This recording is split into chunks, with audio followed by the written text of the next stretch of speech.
cidade ideal. Platão dizia o seguinte, aliás, eu vou colocar mais adiante um jurista relativamente moderno do século passado, que fala uma coisa muito parecida. Ou seja, tem pessoas que pensam mais ou menos alinhadas, felizmente, ainda nos nossos dias. Ele monta, junto com os seus discípulos, nesse diálogo à República, uma cidade ideal. Vai montando através de uma lógica rigorosa, uma cidade que seria ideal para promover o crescimento de todos os seres humanos que estão lá dentro. Vocês estão entendendo essa ideia? Será que existiria uma cidade que pudesse ser assim? Vocês têm que entender uma coisa, Platão não estava equivocado, ele era bastante maduro, mas ele sabia que uma cidade ideal faz todo o possível para convidar os homens a crescerem, mas não obriga. Crescimento depende do livre-arbítrio de cada um. Mas ela não puxa para baixo, ela não prende, ela impulsiona para cima.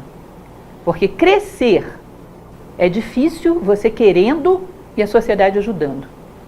Se a sociedade impede, se a sociedade tenta te puxar para baixo, isso vai exigir um sobre-esforço para você crescer sozinho, que não é comum, é raro e é complicado. Então o ideal seria que tivéssemos todo um esquema civilizatório que nos convidasse a sermos mais humanos. Então a cidade ideal de Platão é isso, é um esquema civilizatório que nos convida a sermos mais humanos. Existe um conto hindu, que eu já contei várias vezes, que diz o seguinte: um mestre estava com um pássaro na mão e ele diz para o seu discípulo: quer ver, eu posso impedir esse pássaro de voar, se eu quiser. Toda vez que o pássaro dobrava as perninhas para pegar impulso, ele baixava a mão. E aí ele não tinha impulso. Aí ele dobrava novamente as perninhas, ele baixava a mão, o pássaro não conseguia pegar impulso. E não voava, com a mão aberta ele conseguia impedir que o pássaro voasse. Ele diz, está vendo? Eu consigo impedir que ele voe, mas agora eu quero que ele voe. Eu quero facilitar que ele voe. O que eu posso fazer? Simplesmente manter a minha mão firme. Mas eu não posso obrigá-lo a voar. Isso vai dar apoio, se ele quiser. Mas ainda que eu dê apoio, ele pode ficar pousado na minha mão eternamente e não ir. Porque crescer depende da iniciativa do ser que cresce. Ainda quando se trata de um pássaro. Agora, decrescer, quem está de fora pode dar uma boa ajudinha. Entendem isso? Então, uma sociedade perfeita não poderia obrigar os homens a crescerem. Poderia simplesmente dar uma boa base para eles crescerem se quiserem. Agora, para decrescer, ela pode dar uma boa ajudinha. E uma cultura que celebra os antivalores, celebra os elementos que aprisionam o homem no eu animal, essa ela está baixando a mão para você não tomar impulso. Portanto, você vai ter que arrumar outro jeito de tomar impulso, vai dificultar bastante. Mas enfim, o que Platão propunha então com essa cidade? Ele constrói essa cidade junto com os seus discípulos, é uma obra de lógica perfeita, e aí ele mostra, vocês estão vendo? Sim, estamos vendo. É um modelo que está no plano das ideias, né? Vocês acreditam nela? Acreditamos, foi a gente que construiu, todos os passos foram lógicos, foram certinhos, então é possível. E Platão diz, é possível, está no plano das ideias. Se está no plano das ideias, um dia vai existir aqui. Mas, ainda que ela só exista no plano das ideias, você pode desde agora se sentir cidadão dela. E só às suas leis obedecerás. Entende isso? Eu acho incrível essa mentalidade do Platão. Que ele cria uma cidade ideal e faz você pensar qual é o papel de um cidadão dentro de uma cidade ideal. Aí você começa a encontrar o seu lugar como ser humano. Porque todo mundo deseja uma cidade ideal. Quer mudar a cidade, mas não quer mudar a si próprio. Se você imagina uma cidade ideal, você tem que ver como é que você seria um justo cidadão de uma cidade ideal. Como um corpo, mais uma vez usando a bendita biomimética. Um corpo. Você imagina ele perfeito, sadio, resistente. Como é uma célula de um corpo desse? Para promover que ele seja assim. Os romanos falavam sobre isso.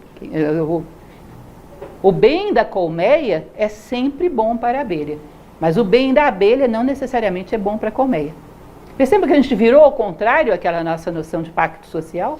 O que você gosta, o que ele gosta, o que a gente gosta, o que ela ali gosta, todo mundo, a gente tira uma média e é o bem da cidade. Não é. Esquece todo mundo, pensa no bem da cidade e depois você desdobra o que cada um deveria querer.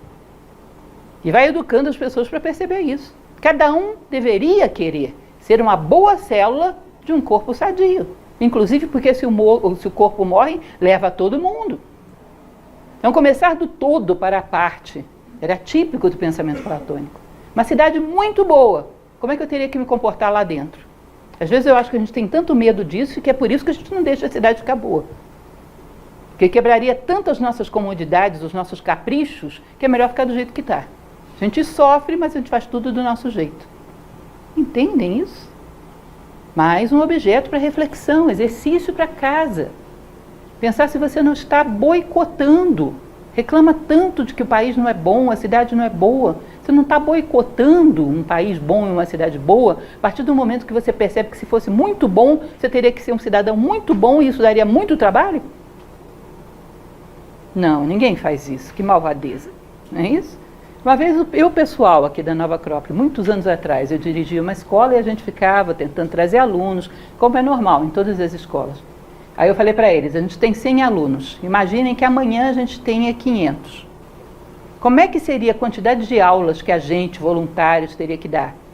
A quantidade de propaganda que teria que fazer? Quantidade de cafezinho que teria que ter ali na cantina? Quantidade de horas que a gente teria que dedicar para poder atender essas pessoas? Você percebeu que todo mundo fez assim... Eu falei, por isso que elas não vêm. Porque a gente tem medo dessa situação ideal.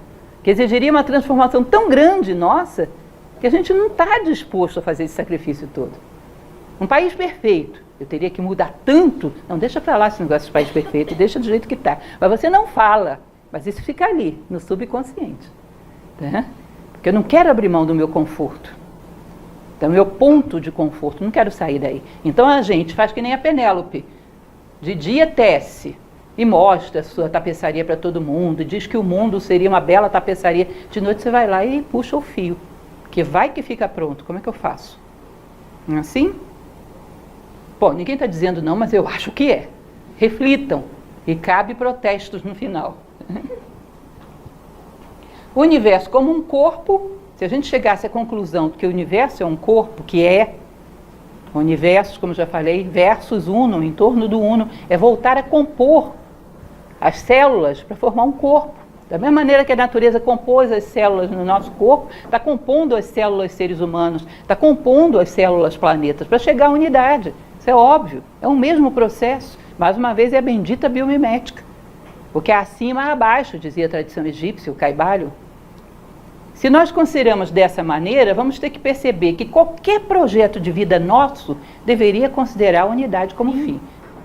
E aí eu teria que pensar o que eu tenho que fazer hoje, amanhã, depois, para contribuir para que haja maior harmonia, para que as pessoas estejam mais unidas, para que o mundo viva um pouco mais a unidade. Dê um passo na direção dela, já que ela é o alvo. Não tem justiça possível se a gente não fixa um fim. E o fim da justiça não pode ser outro, senão o fim do universo, a unidade. Unidade significa, no nosso nível, fraternidade, vitória sobre o egoísmo, planos que englobem o máximo de pessoas e não só a mim, interesses que não interessem só a mim. Isso é a unidade vivida no nosso plano, é basicamente fraternidade, na verdadeira expressão da coisa.